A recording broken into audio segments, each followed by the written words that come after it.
In this video, we'll take a look at a classic radio, the Nordmende Exquisit 59 stereo. In a previous video, I covered a very similar radio, the Nordmende Tannhäuser Sterling 57. I refer you to that video for more background on Nordmende and the detailed features of that radio. In this video, I'll focus on the differences in this console version of the series as compared to the other radio, which was a desktop unit. The same basic radio unit came in different models. Othello was the basic tabletop radio.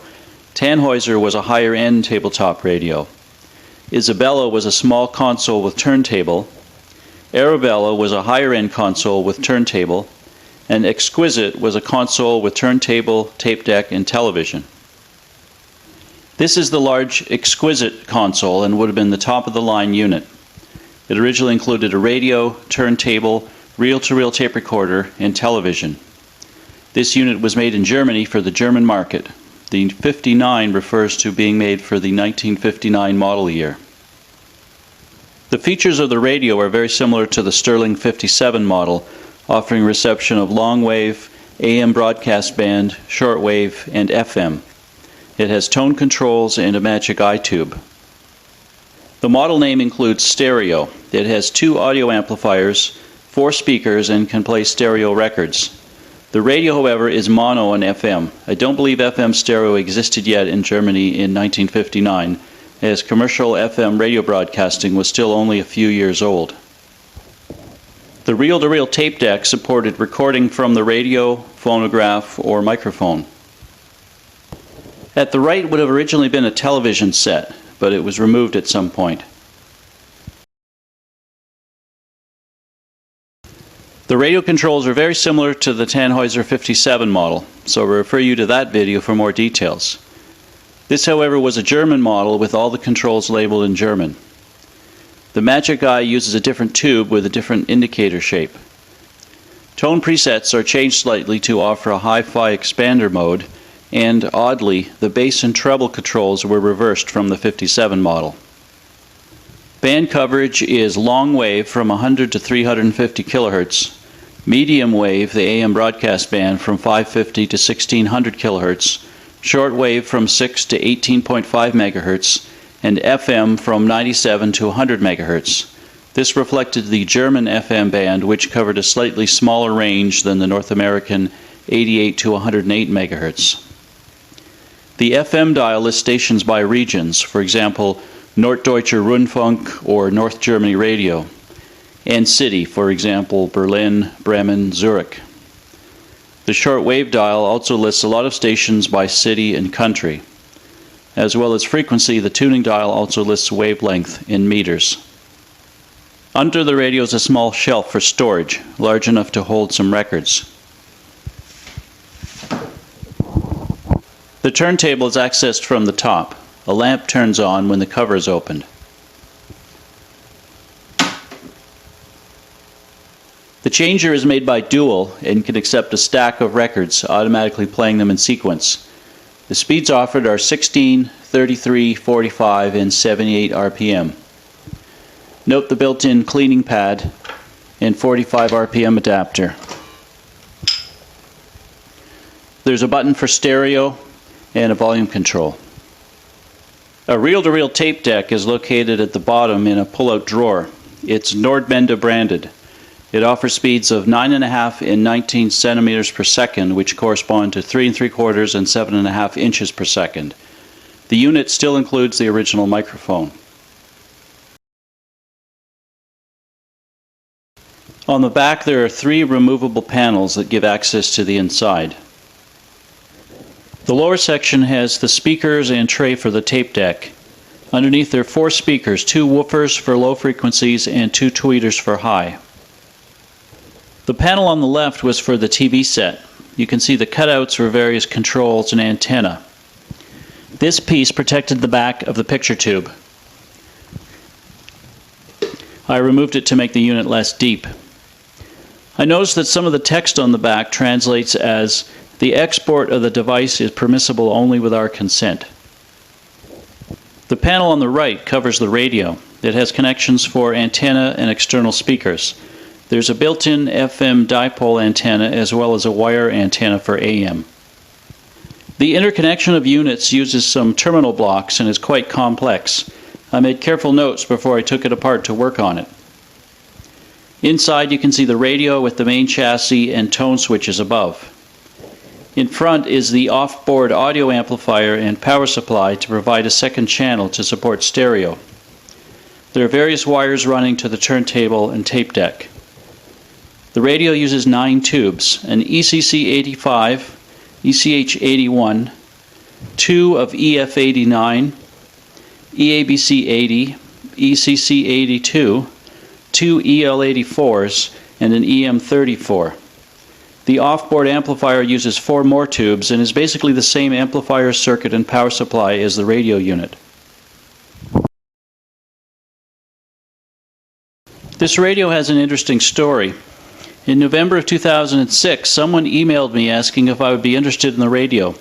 I had mentioned on a website that I was looking for a Nordmende Tannhäuser for my father-in-law. They said I could have the unit if I picked it up. The only catch was that it was located in New York City. After some discussion, my wife and I decided to make the trip from Ottawa, Canada to New York to pick up the radio. It's a good 7 or 8 hours of driving, so we decided to make it a weekend trip. We picked up the radio at an apartment building in Queens, New York, and packed it in my PT Cruiser with the seats removed. It just fit. The cabinet is very heavy. We stayed in a hotel for 2 nights and had an enjoyable weekend in New York City. The radio belonged to an elderly person who was moving out of an apartment. Our understanding is that the radio was brought back from Germany and used in the USA for many years. Inside the unit was an invoice for some repairs done. The date is hard to make out because it's torn, but appears to be 1971. You can see the breakdown of repairs. Service call, repaired excessive hum in audio amplifier, push button mechanism repaired, replaced 4 audio amplifiers EL84, changer mechanism repaired for proper speed, replaced 33 RPM drive, replaced cartridge assembly. The cost breakdown was a service call at $850, materials $29, labor $37, tax $450, with a total of $79 and marked as paid COD at $70. If this was in 1971, that $70 was equivalent to roughly $400 today. My guess is that this work was done after the radio was brought to the USA, and it included modifying it for operation in North America by changing the voltage selectors and changing the turntable motor gear from 50 to 60 Hertz. Presumably the TV was removed because it would have used the PAL system and not been compatible with North American television, which uses the NTSC standard. After bringing it home, I did some restoration work. I found a schematic in German at the radiomuseum.org website. I didn't make detailed notes on the restoration, but it mostly consisted of cleaning and lubricating it. There was at least 1 burnt resistor. I also replaced a bad power switch using a micro switch glued in place. The radio didn't need any further restoration and it was working well. The turntable was not working. The motor tries to turn but is not able to move the tone arm mechanism. I suspect the motor is bad but have not tried to repair it. Incidentally, it's a 220 volt motor and runs on power stepped up by the power transformer. The tape recorder runs and appears to be okay electrically, but the tape heads are crumbling and falling apart. I've not tried yet to restore it. About a year ago, when my father-in-law was downsizing and moved out of his house into a small apartment, the console came back to me.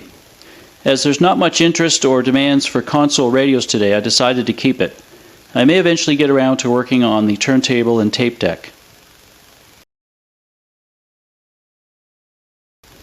Okay, let's see a little demonstration of the radio operating. First, turn it on FM. Takes a few seconds to warm up, but it should come up shortly as it's been running recently.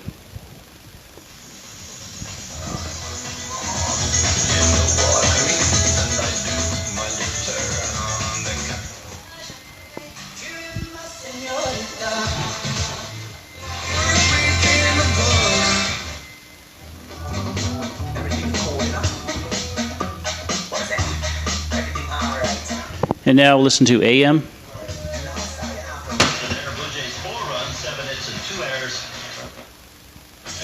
There were a couple of turnovers, obviously. Yeah, no, You can see the eye tube here, which assists in tuning. their first power play goals epitomized our year. We were trying to create something offensively with Louisiana. And this type of eye tube is a horizontal line which closes when it's tuned for the maximum signal strength. Going back to FM,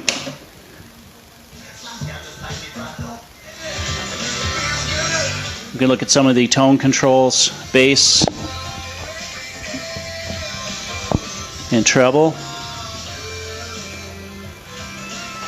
In the tone controls above, there's a toggle switch for bass,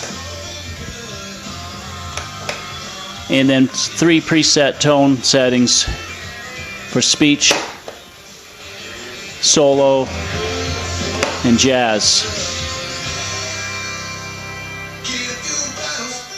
The middle button is marked Hi-Fi Expander and toggles.